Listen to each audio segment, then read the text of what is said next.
अदिति दोनों सौतेली बहनें थी। सुकन्या से माँ आशा का उसके बचपन में ही देहांत हो गया था। उसके पिता मनोहर ने दूसरी शादी की और सुकन्या की सौतेली माँ सरिता के घर में आ गई। सरिता ने आते ही पूरे घर को अपने कब्जे में कर लिया। वो हमेशा सुकन्या से पहले अपनी सगी बेटी अदिति पर ध्यान देती थी। मम्मी ये देखो मेरा नया सूट, शाम के फंक्शन में ये कैसा लगेगा? ये तो बहुत सुंदर लग रहा है, रानी लगेगी बिल्कुल मेरी बेटी। मम्मी वो सुकन्या को क्या दोगी पहनने के लिए? वो भी तो हमारे साथ शादी में जा रही है, पहन लेगी कुछ भी जो उसका मन होगा। मेरे पास इतने पैसे नहीं है कि मैं उसके लिए भी नया सूट खरीदूं। वैसे भी तुम्हारे पापा का अब इतना काम नहीं बचा। मेरे लिए तुम्हें नया सूट लेकर देना जरूरी था। बहुत लोग आएंगे वहाँ, क्या पता कोई तुम्हें अमीर घर का लड़का पसंद कर ले।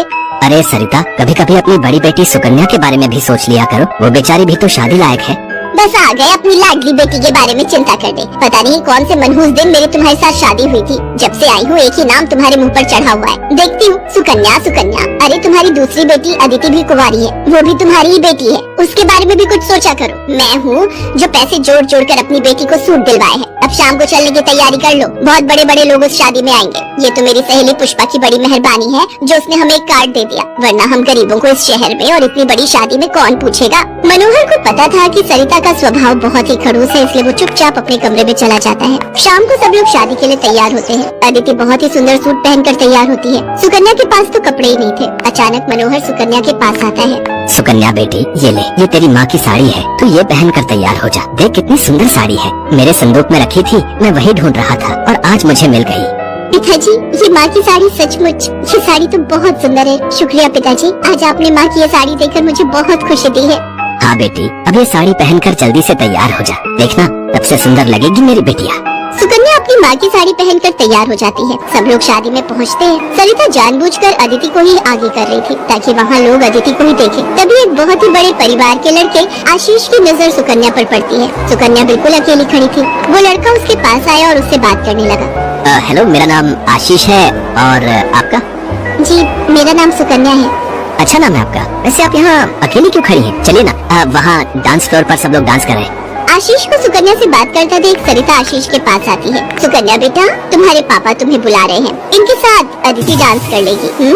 अब हाँ, क्यों नहीं, प्लीज। मनोहर ने तो सुकन्या को बुलाया ही नहीं था। ये सब तो सरिता की चाल थी। थोड़ी देर बाद सुकन्या फिर से खड़ी थी। अदिति आशीष के साथ डांस करने लगती है। आशीष अभी भी सुकन्या की तरफ ही देख रहा था। शायद उसे सुकन्या पसंद आने लगी थी। आशीष पूरी शादी में सुकन्या से बात करने की कोशिश करता रहा, पर बार बार सरिता अदिति को बीच में लाने लगी। पर आशीष के मन में तो कुछ और ही चल रहा था। एक दिन जब सुकन्या घर के काम कर रही थी तो अचानक मनोहर के साथ आशीष और उसके माता पिता आ जाते हैं। सरिता, जाकर जल्दी से चाय नाश्ते का इंतजाम करो। घनश्याम जी अपने बेटे आशीष का रिश्ता हमारी सुकन्या के लिए लेकर आए हैं। क्या सुकन्या के लिए आशीष का रिश्ता? ये कैसे हो सकता है? मनोहर की बात सुनकर सरिता चौंक जाती है। सुकन्या तो घर की झाड़ पोछ में मैले कुचैले कपड़ों में मानो ऐसी लग रही थी जैसे कीचड़ में कमल। वहीं अदिति सोफे पर आराम से बैठी थी। सब कुछ आशीष और उसके माता पिता के सामने था। सुकन्या बेटिया, जाओ जल्दी से तैयार हो जाओ। अदिति, जाओ अपनी दीदी को तैयार कर दो।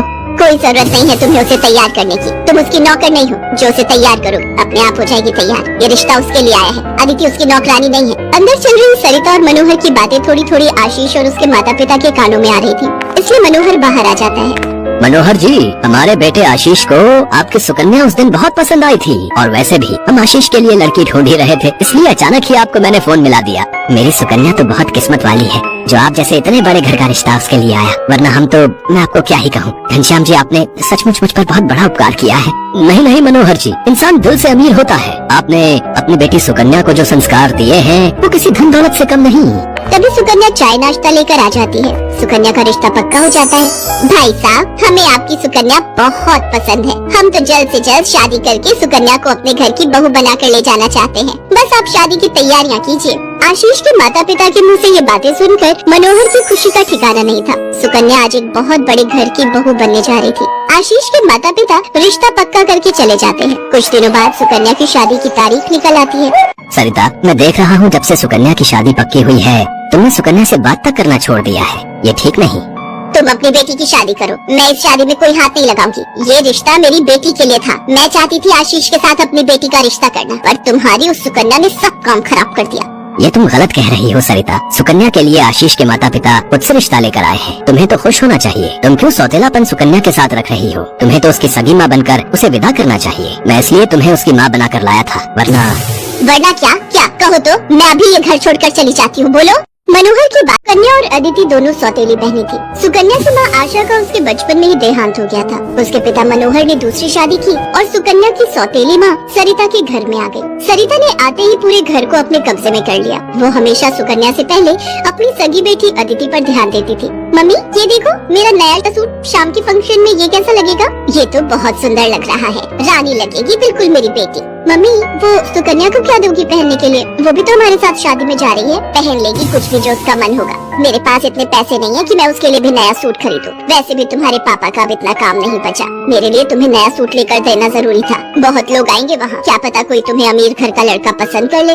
अरे सरिता, कभी कभी अपनी बड़ी बेटी सुकन्या के बारे में भी सोच लिया करो। वो बेचारी भी तो शादी लायक है। बस आ गए अपनी लाडली बेटी के बारे में चिंता करने। पता नहीं कौन से मनहूस दिन मेरी तुम्हारे साथ शादी हुई थी। जब से आई हूँ एक ही नाम तुम्हारे मुंह पर चढ़ा हुआ है। देखती हूँ सुकन्या सुकन्या। अरे तुम्हारी दूसरी बेटी अदिति भी कुंवारी है, वो भी तुम्हारी ही बेटी है। उसके बारे में भी कुछ सोचा करो। मैं हूँ जो पैसे जोड़ जोड़ कर अपनी बेटी को सूट दिलवाए हैं। अब शाम को चलने की तैयारी कर लो, बहुत बड़े बड़े लोग उस शादी में आएंगे। ये तो मेरी सहेली पुष्पा की बड़ी मेहरबानी है जो उसने हमें एक कार्ड दे दिया, वरना हम गरीबों को इस शहर में और इतनी बड़ी शादी में कौन पूछेगा। मनोहर को पता था कि सरिता का स्वभाव बहुत ही खड़ूस है, इसलिए वो चुपचाप अपने कमरे में चला जाता है। शाम को सब लोग शादी के लिए तैयार होते हैं। अदिति बहुत ही सुंदर सूट पहनकर तैयार होती है। सुकन्या के पास तो कपड़े ही नहीं थे। अचानक मनोहर सुकन्या के पास आता है। सुकन्या बेटी ये ले, ये तेरी माँ की साड़ी है, तू ये पहन कर तैयार हो जा। देख कितनी सुंदर साड़ी है, मेरे संदूक में रखी थी, मैं वही ढूंढ रहा था और आज मुझे मिल गई। पिताजी ये माँ की साड़ी सचमुच, ये साड़ी तो बहुत सुंदर है। शुक्रिया पिताजी, आज आपने माँ की ये साड़ी देखकर मुझे बहुत खुशी दी है।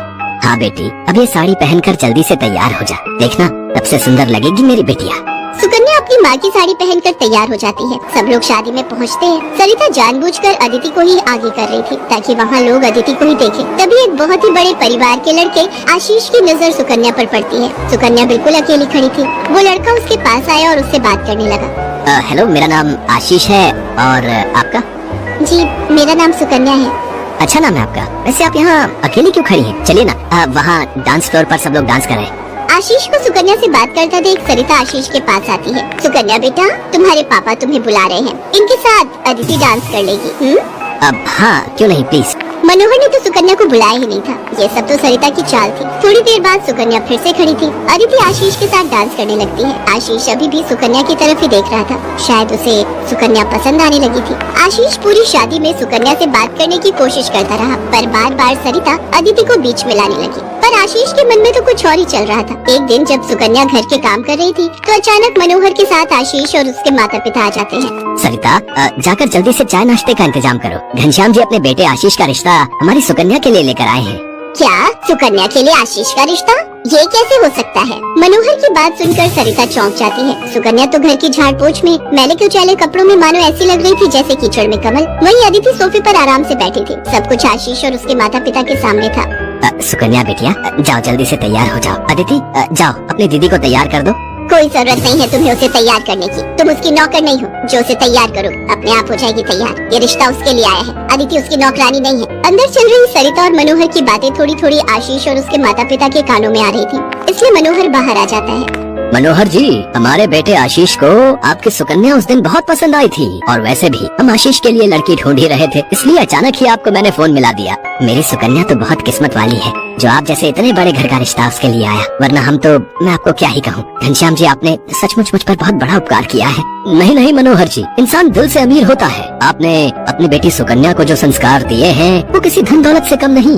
तभी सुकन्या चाय नाश्ता लेकर आ जाती है। सुकन्या का रिश्ता पक्का हो जाता है। भाई साहब, हमें आपकी सुकन्या बहुत पसंद है। हम तो जल्द से जल्द शादी करके सुकन्या को अपने घर की बहू बनाकर ले जाना चाहते हैं। बस आप शादी की तैयारियां कीजिए। आशीष के माता पिता के मुंह से ये बातें सुनकर मनोहर की खुशी का ठिकाना नहीं था। सुकन्या आज एक बहुत बड़े घर की बहू बनने जा रही थी। आशीष के माता पिता रिश्ता पक्का करके चले जाते हैं। कुछ दिनों बाद सुकन्या की शादी की तारीख निकल आती है। सरिता, मैं देख रहा हूँ जब से सुकन्या की शादी पक्की हुई है तुमने सुकन्या से बात तक करना छोड़ दिया है। ये ठीक नहीं।